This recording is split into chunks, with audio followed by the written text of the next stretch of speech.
Hello friends, कसे आहात तुम्ही? बाहेर फारच उकडतं आहे, नाही का? म्हणूनच ऊन वाढायच्या आधीच बाजारात जाऊन भाजी घेऊन आले. मी आणलेली भाजी बघून तुम्ही म्हणाल, अगदी मोजून मापून भाजी आणली आहे. आता दुपारच्या जेवणाला फक्त मी आणि कुंदन दोघेच आहोत. तर आजचा मेनू आहे व्हेजिटेबल पुलाव आणि बीट, काकडी व टोमॅटोची कोशिंबीर. थोडक्यात डॅमिन्सचा खजाना. तुमचं पण असं होतं का? एखादा पदार्थ बनवताना त्यातून मिळणारे प्रोटीन, विटॅमिन्स, कार्बोहायड्रेट्सचे उजळणी डोक्यात सुरू असणं. आता इवाला सुट्टी आहे, पण मी तिला शाळेतून घरी घेऊन येते तेव्हाच बाजार हाट करते. मग तिने एखाद्या भाजीसाठी नाही म्हटलं की तिला त्या भाज्यांमधल्या विटॅमिन्सची ओळख करून द्यायची. तेवढीच आपली पण उजळणी. सगळ्यात आधी भाज्या चिरून घेते. 4 फरसबी, 1 सिमला मिरची, 1 गाजर, 2 कांदे, 5 मटारच्या शेंगा. बस. आधी मला वाटलं होतं की एवढं पुरेसं होईल का, पण 1/2 किलो भाज्या आणि 1.5 वाटी तांदूळ अगदी बरोबर प्रमाणात झालं.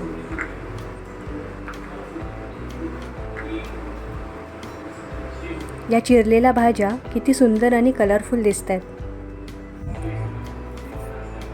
काहींना या मिक्स्ड व्हेजिटेबल पुलावमध्ये बटाटा घातलेला आवडत नाही, पण आम्हाला कोणतीही खिचडी किंवा पुलाव यामध्ये बटाटा तर लागतोच.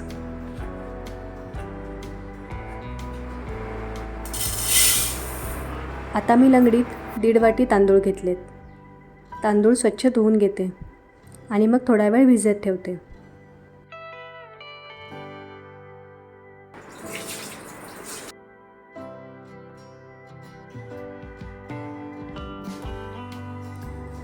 तांदूळ भिजेपर्यंत मी इथे कोशिंबिरीची तयारी करून घेते.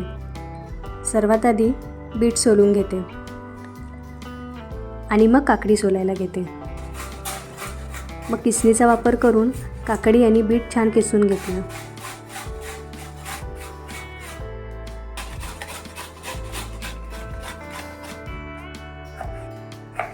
आता कोशिंबिरीसाठी टोमॅटो बारीक चिरून घेते. किसलेलं बीट, काकडी आणि चिरलेला टोमॅटो सगळं एका वाडग्यात छान मिक्स करून घेते आणि मग पुलाव होईपर्यंत फ्रीजमध्ये ठेवून देते.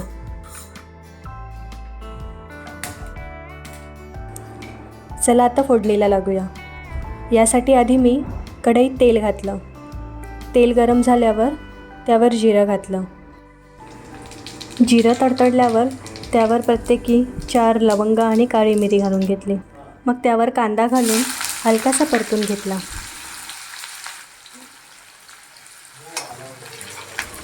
मग सिमला मिरची, गाजर व फरसबीचे तुकडे घालून तेही छान परतून घेतलं.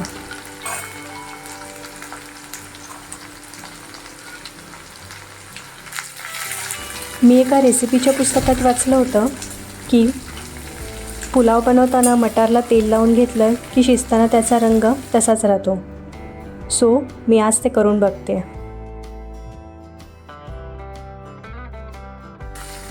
या सर्व भाज्या मी मध्यम आचेवर परतून घेते. नंतर बटाट्याचे तुकडे घालून ते थोडं परतून त्यावर पाव चमचा हळद घालून मिक्स केलं. मग भाजीपुरतं मीठ घातलं.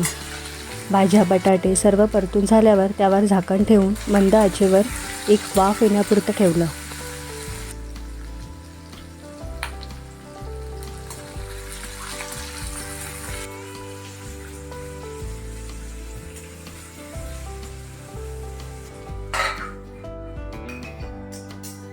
भाज्या पूर्ण शिजवून न घेता फक्त एक वाफ काढून घेतली. आता भिजलेले तांदूळ कढईत घालून 1.5 चमचा पुलाव मसाला घातला. मसाला मिक्स करून भात शिजण्यापुरतं पाणी घातलं.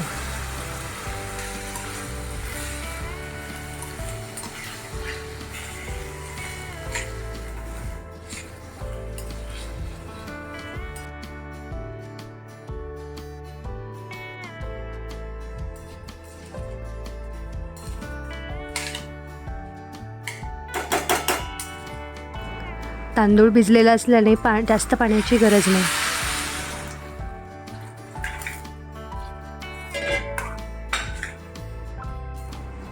भाज्यांमध्ये आधीच मीठ घातल्यामुळे त्या प्रमाणात मीठ घालून मध्यम आचेवर एक उकळी येण्यासाठी ठेवलं.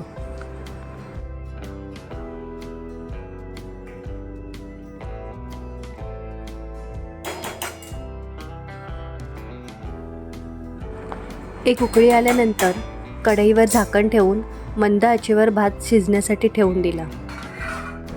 पण ही कढई स्टीलची असल्यामुळे भात तळाशी लागू शकतो. तो भात तळाशी लागू नये म्हणून तव्यावर कढई ठेवून भात शिजायला ठेवला. भात शिजतोय तोपर्यंत आपण कोशिंबीर बनवून घेऊ. मघाशीच मी कोशिंबीरीची तयारी करून ठेवली होती. आता त्यात दही, मीठ, मिरच्यांचे तुकडे आणि चिरलेली कोथिंबीर घालून सगळं एकजीव करून घेतलं.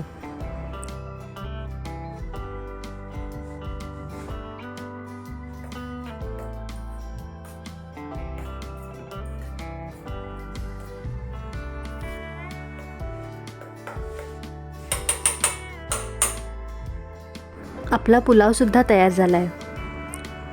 अगदी हवा तसा मोकळा भात तयार झाला आहे आणि त्यातल्या भाज्या पण छान दिसत आहेत. चला आता पटापट पुलाव आणि कोशिंबीर सर्व करून घेऊ.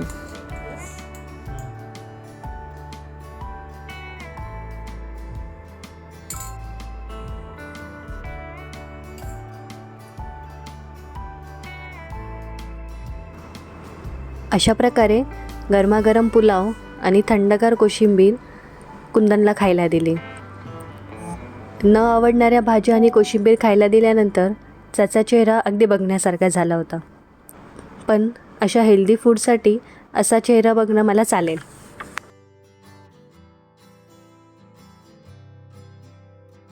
रेसिपी शूट करून मी एवढे दमले होते की मी तर पुलावर चांगलाच ताव मारला. तर मग कशी वाटली माझी रेसिपी? पुन्हा भेटू एका नव्या व्हिडिओमध्ये. तोपर्यंत बाय बाय, टेक केअर.